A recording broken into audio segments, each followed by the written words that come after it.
Hey girls, I'm going to ask you a question today. Who are you trusting in? We found that we cannot trust most politicians. You can't believe half of what you read on the internet.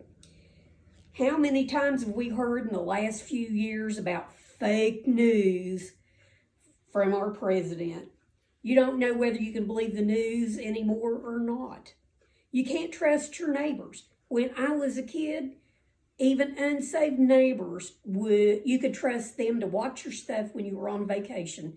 We had an unsaved neighbor on one side, and even though he could outcuss a sailor and he had a bad life, he watched over us like we were family. It's not that way anymore. You can't hardly trust anybody. First off, let's define the word trust. Now, I pulled up the definition in a regular dictionary, and it says, a firm belief in the reliability, truth, ability, or strength of someone or something. Then I went to the Bible dictionary, and it said it's confidence in the honesty or integrity of a person or a thing, or you can lean on it.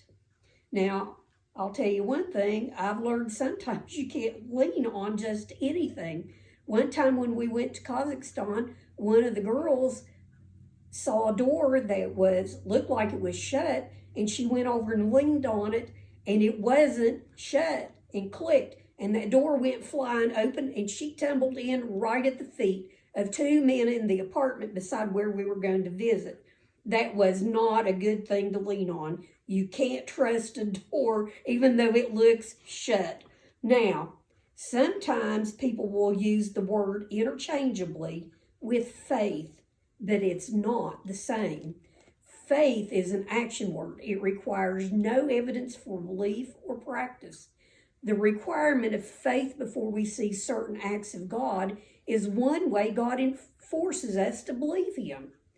Trust, however, is passive.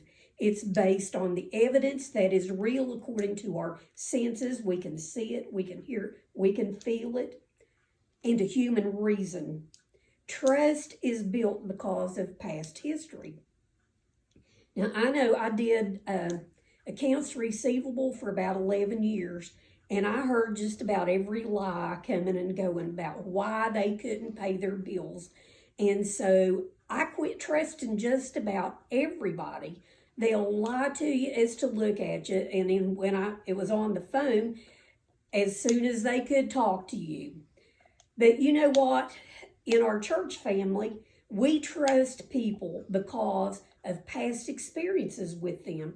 And because of that trust issue, we can believe in them when they tell us things. Faith is believing something without the evidence, like that trust. Now, in Psalms chapter 20, verse 7, this is a psalm of David, and he says, some trust in chariots and some in horses, but we will remember the name of the Lord our God. We need to believe God. We don't just need to trust Him, we need to believe God. In this passage, David has led and he's engaged in many military battles in his lifetime. He's also familiar with some moral battles that are common to us. You remember what he did? He committed adultery with Bathsheba, and he had Uriah, her husband, killed so his fling with her wouldn't be exposed. It just multiplied, okay? Now, no matter what the type of battle, physical or spiritual, David's confidence is not in himself or his resources, but in the power and the authority of the Lord. Isaiah 46:9 says, remember the former things of old, for I am God, and there is none else. I am God, and there is none like me. Can we not say amen to that? He is God, and there is none like Him. David learned as a young man what God could do when he faced off with Goliath. Now, when you turn to 1 Samuel 17, we're going to read the story that deals with him facing off with Goliath.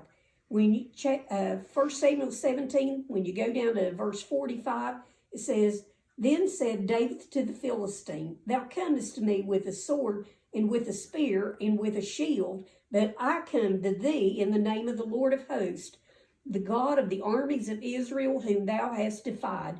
This day will the Lord deliver thee into mine hand, and I will smite thee, and take thine head from thee, and I will give the carcasses of the host of the Philistines this day unto the fowls of the air, and to the wild beasts of the earth, that all the earth may know that there is a God in Israel. And all this assembly shall know that the Lord saveth not with sword and spear, for the battle is the Lord's, and he will give you into our hands. Now, David is no match for this giant Goliath. He doesn't even begin to boast about his strength or his weaponry. He knows he's no match. Goliath is over 9 foot tall, and he could snap him like a twig. Now, my closest experience to a giant was a young man that I met in Bulgaria. He was from Sweden, and he was 7 foot tall.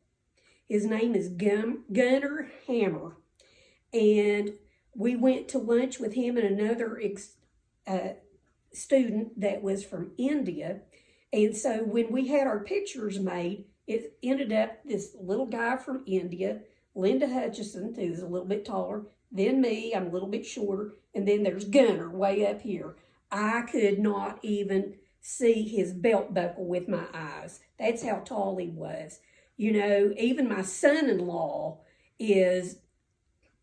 I have to look up at him. And you know what? When you feel like a munchkin, well, I am a munchkin.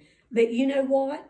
David is that way because he's a young man. He's not a fully developed man. He's a boy. And so he does not have any confidence in himself because he knows it's a lost cause. Instead, David does have absolute confidence in God. Psalm 20, verse 7, the B part of that verse, it says, But we trust in the name of the Lord our God.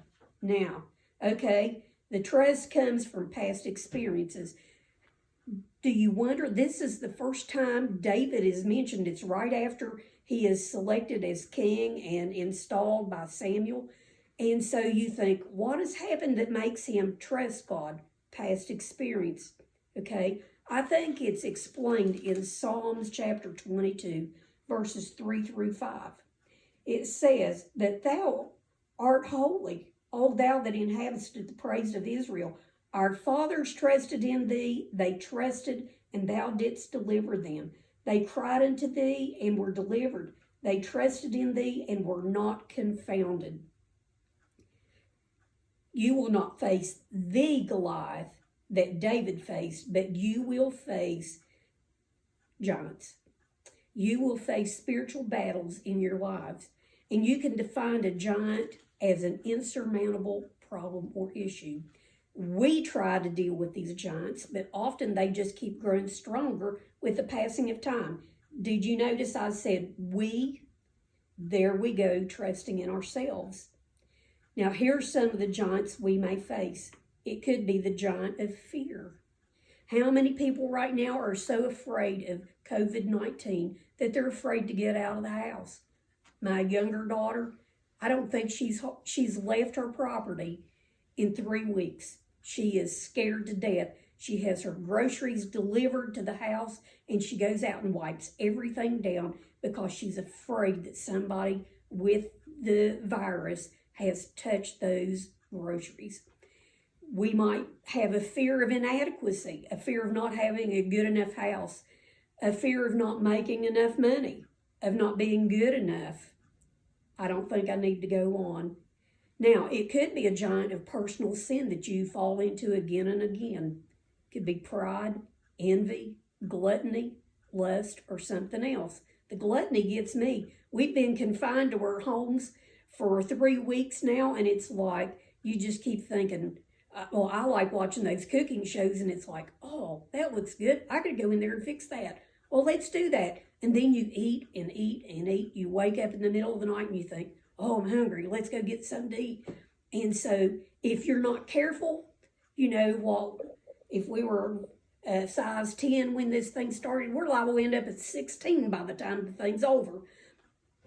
It could be something else, but we all have that personal sin that we fall into again and again. How many of us talk too much? I'm guilty.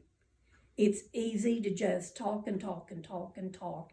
And then sometimes you run out of the truth to tell, and then it might be skewed a little bit. Your giant may be an addiction.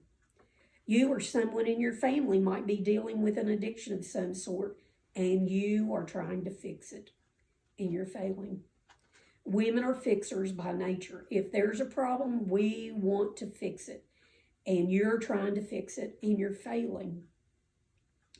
But you know what? That all comes because God made us nurturers. When those babies come along, you know, we are 100% in taking care of that baby. We diaper them, we feed them, we burp them, we change their clothes, we wash their clothes, we fix their bottles, we do everything. And then if we're not careful, we never ease our grip. And so once they get bigger, the problems get to be greater, and we still think we need to fix it. Maybe your giant is that someone has slandered you. You know what? When I was preparing this lesson, I remembered a time when I was leading the choir at another church, and the piano player wouldn't show up for choir practice or even evening service on Sundays. So I played the piano and had to lead the music, okay? It wasn't because I didn't want to. He wouldn't even tell me that he wasn't coming. So it'd be time to start, and here I was with no piano player, and so I had to do double duty. I was accused of wanting to run the whole show. Really? No. It's hard, okay? But it didn't stop the tongues from wagging. So it might be a different type of giant altogether, like an unbelieving spouse or a prodigal child. You've prayed for them, you've held them tightly in your hand, and the tighter you hold them, the more they struggle. The harder you try to reach them, the more they become hardened by their sin as the years go by. You wonder, what can I ever do to get over this? The problem is in that very question, what can I do? We have to quit trusting in our horses and our chariots and begin to believe God. So what can we learn from this story? I love it. As you can tell, I love the Old Testament. I love the stories. When you dig deep, there's things that we can learn. But you know, the first thing, we all have giants in our lives. We face severe hardships, seemingly insurmountable obstacles, and temptations. We all have problems. We all have temptations.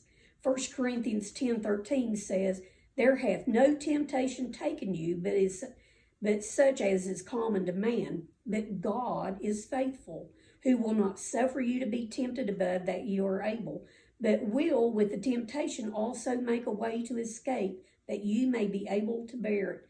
Now, a lot of people misquote that passage, and they say the Lord won't put on you more than you can bear, but that's not what it says.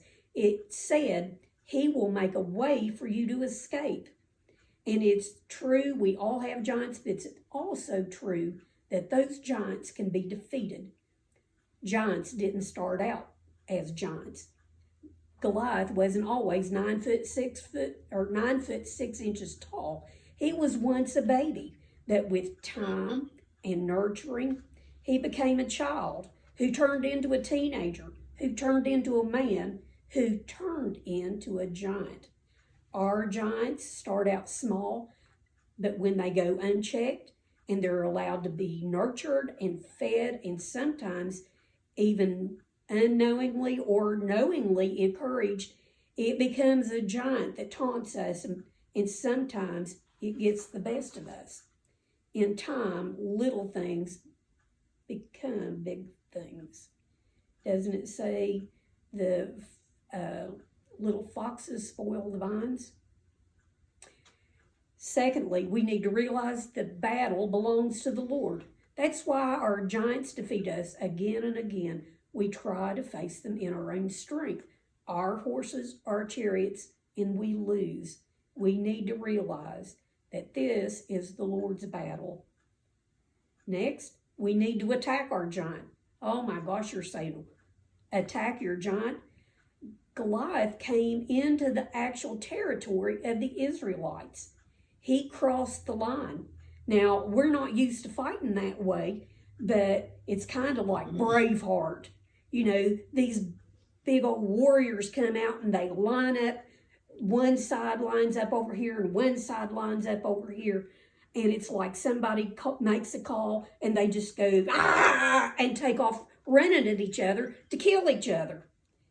Well, Goliath came across his line and he went over and put his toes on the Israelites' line.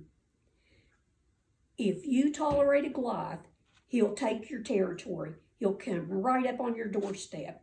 That's why you don't run from giants. You don't negotiate with them. You attack them. 1 Samuel 17:48 says, "And it came to pass when the Philistine arose and came and drew nigh to meet David, that David hasted and ran toward the army to meet the Philistine. Whatever your giant may be, force it into the light of day. Stop rationalizing it. Stop excusing it. That's just the way it is. Realize you can't defeat it in your own strength. Call on God, pray for His power, then attack.